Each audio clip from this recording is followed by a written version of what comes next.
This is the First Unitarian Church of Hamilton.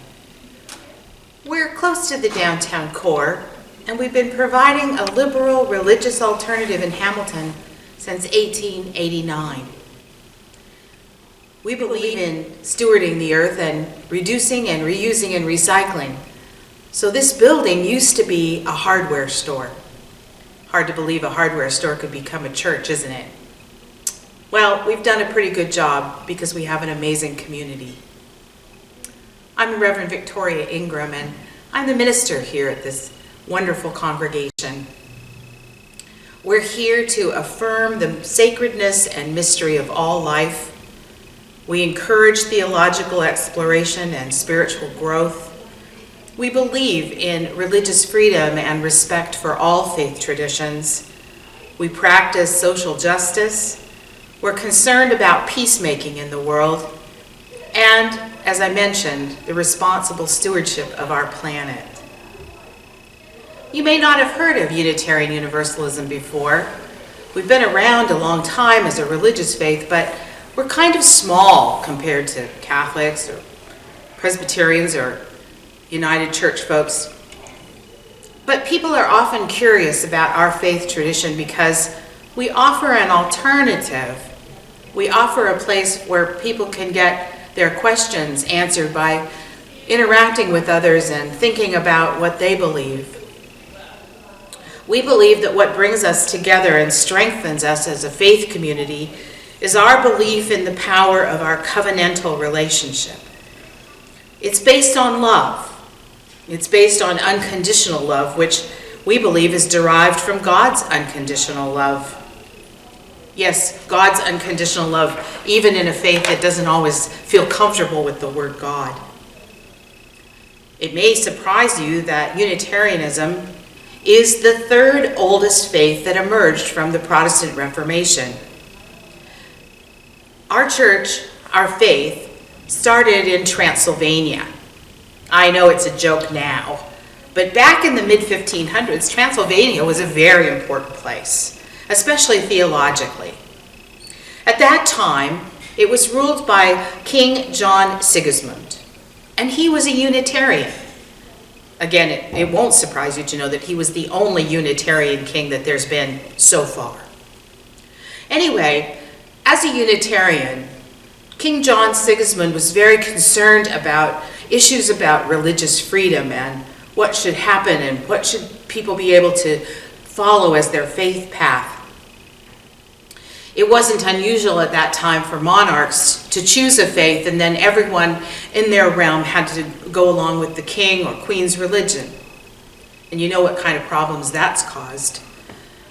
John Sigismund felt that there needed to be an alternative. And so he gathered together some of the greatest religious scholars and thinkers of the day, and he issued an edict of tolerance, so unusual for that time, allowing his subjects to choose for themselves their religious beliefs and to search for their own truth. And that's where Unitarianism got its start. It was a radical concept at the time. Unitarianism, now what does that mean? Well, you've heard of Trinitarians or the Trinity. Unitarians believe in one God. But practically what that means is, while we believe that Jesus was an amazing teacher and offered a great path for following one's life, we don't believe that Jesus is divine. He's a child of God like we all are. And what does universalism mean?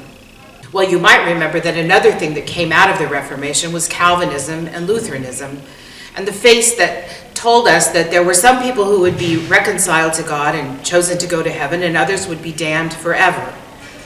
Universalists rose out of a belief that God was too good to damn anyone forever, and that all of us could be reconciled to God in the end. Unitarian, one God.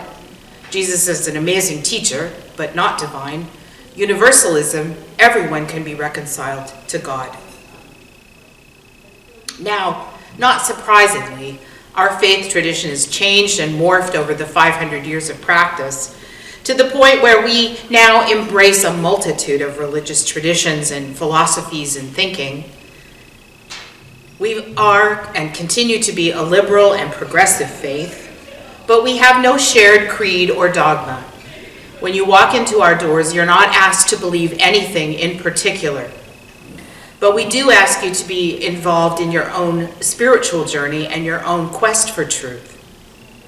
We have a deep regard for intellectual freedom that came out of those roots from years and years ago. And again, we're all on our own spiritual quest for our personal truth. We believe in inclusive love. We believe in having a community where people can show up being who they are and be accepted and encouraged to become our better selves. And as I said, we do draw from a wide range of religious traditions and other traditions to make up our congregations, thinking about what's going on in the world and what are the answers to the ultimate questions. So when you come to one of our congregations, here you can find Christians and Jews, you can find Muslims and Hindus and Buddhists. You can also find pagans and peoples who follow indigenous faiths, and you can find atheists and agnostics too.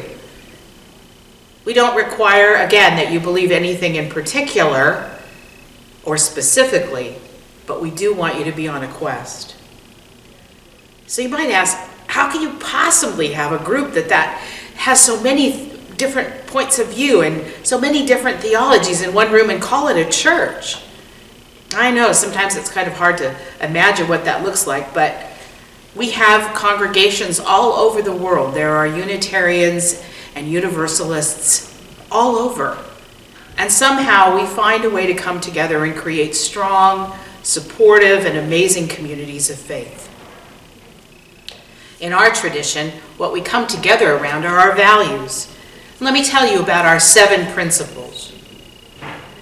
Together as member congregations, we covenant to affirm and promote the inherent worth and dignity of every person. We seek justice, equity, and compassion in human relations. Acceptance of one another and encouragement to spiritual growth in our congregations is vital for us. We encourage a free and responsible search for truth and meaning. We believe in the right of conscience and the use of the democratic process within our congregations and in society at large. Our goal is a world community with peace and liberty and justice for all. And we look to respect the interdependent web of existence of which we're all a part. That's a tall order. So despite the fact that we don't have a common creed or beliefs, that there isn't something that we make you affirm, we do expect you to be cognizant of those principles and seeking to make it a part of your life to live in alignment with the better aspects of yourself and the better aspects of supporting and helping and healing the world.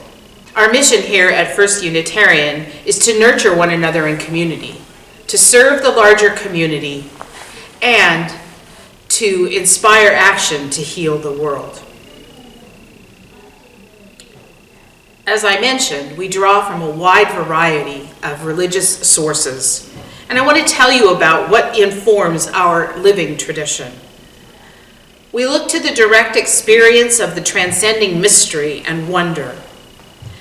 It's affirmed in all cultures, and it moves us to the renewal of spirit and an openness to the forces which create and uphold life. We value the words and deeds of prophetic women and men which challenge us to confront powers and structures of evil with justice and compassion and the transforming power of love. We draw wisdom from the world's religious traditions, which inspire us in our ethical and spiritual life. Our deep roots are in the Jewish and Christian teachings, which call us to respond to God's love by loving our neighbors as ourselves.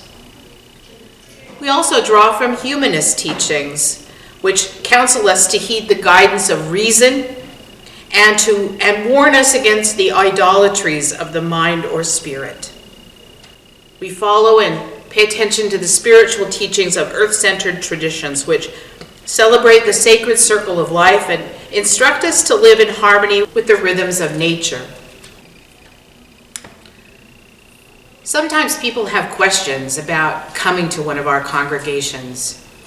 I know how intimidating it can be to think about going to a new church, to a new community, to come with yourself or with your family, and to wonder what you're walking into on a Sunday morning. I even understand that it can be a lot more tempting to stay in bed and maybe read the newspaper and enjoy a good cup of coffee than get up and come to a place that you've never been to at 10:30 on a Sunday. By the way, that's when we have our worship here, and you're welcome to come whenever you like. If you came to church here, you would find many things that, if you had attended a mainstream Protestant church, would look very similar to you. We sing hymns. We have readings. We have a sermon. We take an offering for the work of our congregation. We have a time for prayer or reflection. And we share with one another our joys and sorrows as a community and as people as a part of that community, so that we keep in touch with each other and we know what's going on in each other's lives. We welcome people to come to our worship services.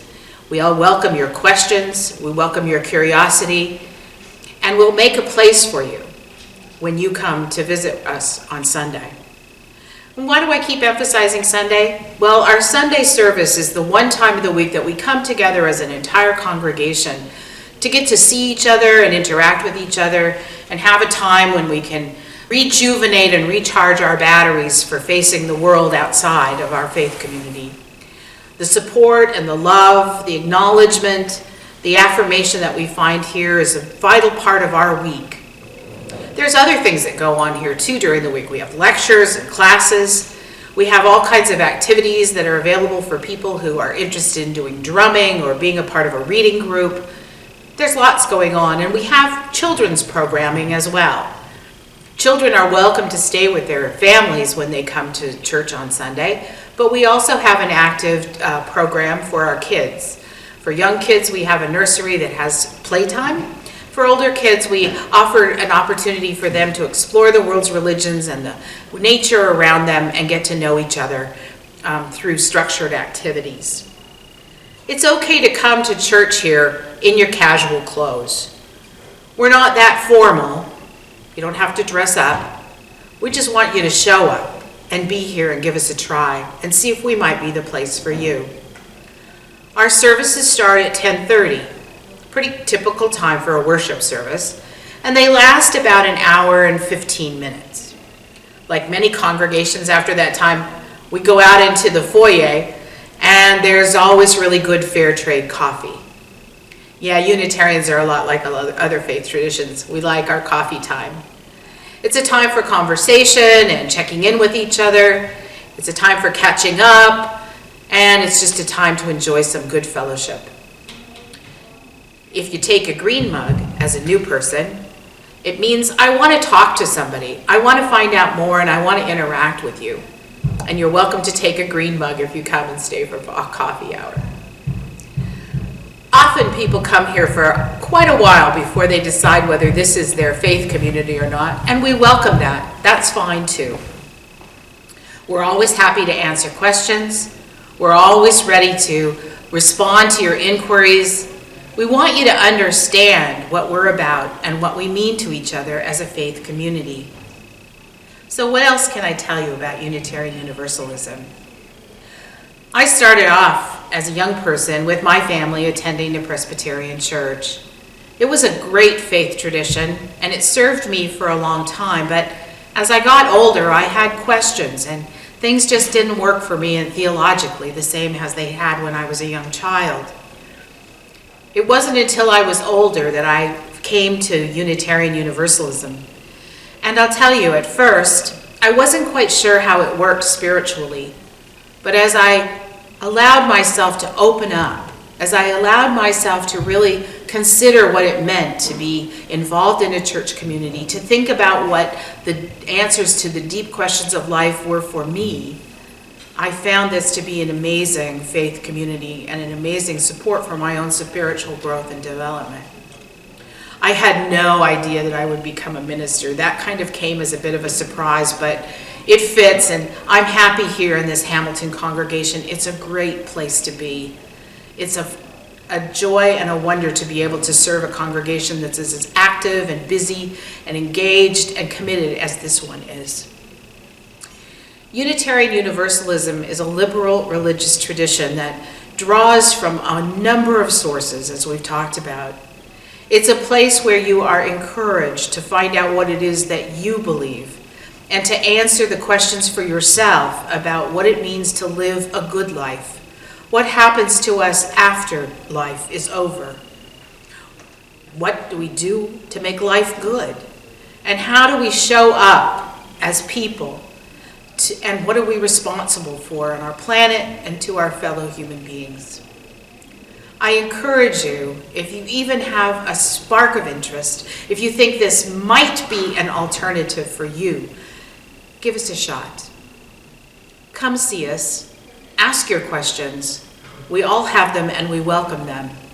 And you'd be welcome here. Thank you.